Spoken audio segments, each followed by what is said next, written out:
Hello students, हम ME 302 subject process in manufacturing में आज टॉपिक पढ़ेंगे types of brooches. Types of brooches को हम जब डिवाइड करते हैं तो हमारे पास फर्स्ट जो पॉइंट है वो है type of operation.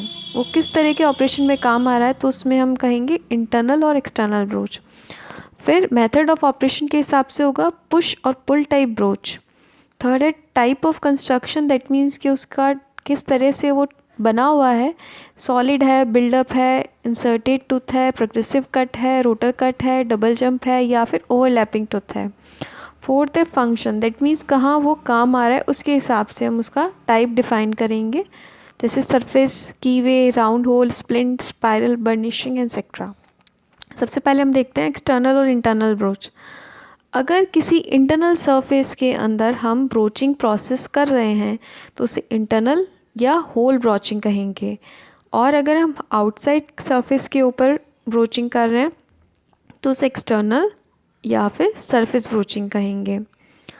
Internal broaching का जो टूल है वो डिज़ाइन होता है पहले से कट किए हुए, प्रोसेस किए हुए। वो प्रोसेस कहाँ से हो सकता है, ड्रिलिंग, पंचिंग, कास्टिंग, फॉर्जिंग, इन सब से पहले से तैयार किए हुए होल को एनलार्ज करने के लिए। फिर आता है external surface broaching. External surface broaching जो होती है वो similar to milling, planing, shaping और इस तरह के जो सिमिलर ऑपरेशंस हमने देखे हैं वैसे ही होती है। फिर होता है कि एक ब्रोचिंग प्रोसेस है, हमें यहाँ पर हाई डिग्री ऑफ एक्यूरेसी मिलती है, एक्सीलेंट सरफेस फिनिश मिलती है, और इनके कॉम्बिनेशन में अगर हम इसमें हमें हाई आउटपुट रेट मिलती है और लो डाउन टाइम मिलता है। फिर हम देखते हैं नेक्स्ट हमारा ब्रोच, पुश ब्रोच। इस ब्रोच के अंदर हम ब्रोच को with the help of some special press या पुश ब्रोचिंग मशीन की मदद से जॉब में जहाँ मटेरियल हमें निकालना है उसमें हम पुश करते हैं।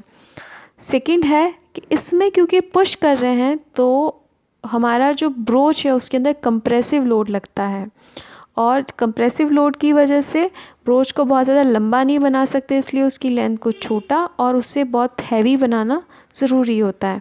दैट मीन्स कि अगर उसकी लेंथ कम है तो उसके अंदर नंबर ऑफ़ टीथ कम होंगे और वो एक स्ट्रोक में कम मटेरियल रिमूव करेगा।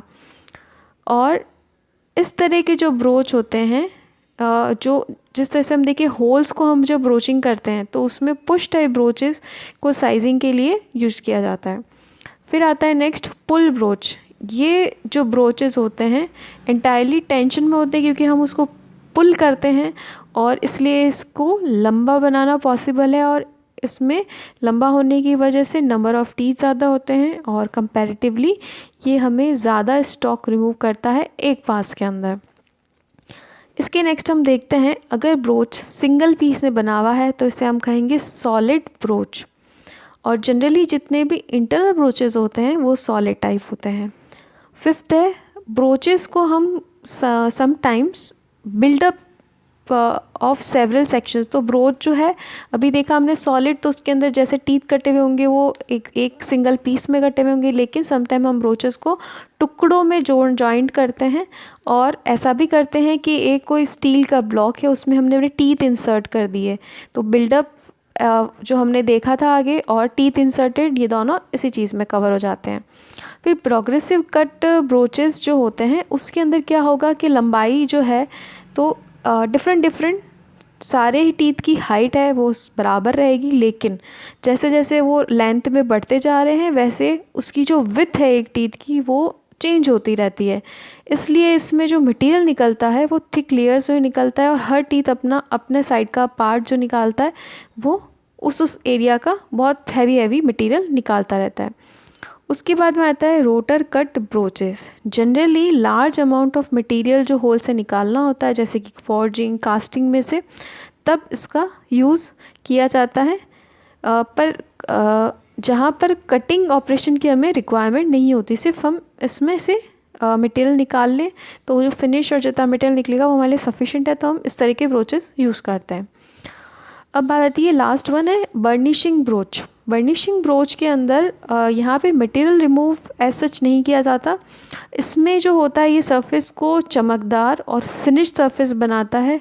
स्टील हो, कास्ट आयरन हो या नॉन फेरस के अंदर होल को हम प्रोसेस करने के लिए यूज़ करते हैं। जो बर्निशिंग टीथ होते हैं वो राउंड होते हैं और मटेरियल कट नहीं करते बल्कि कंप्रेस करते हैं सरफेसेस को, और रब होता है दोनों सरफेस मेटल्स, और उससे की फिनिशिंग और हमें अच्छी चमक मिलती है। और जितना भी मटेरियल हम लोग बर्निशिंग प्रोसेस बर्निशिंग के लिए छोड़ते हैं वो 0.25 mm से ज़्यादा नहीं होना चाहिए। Thank you students.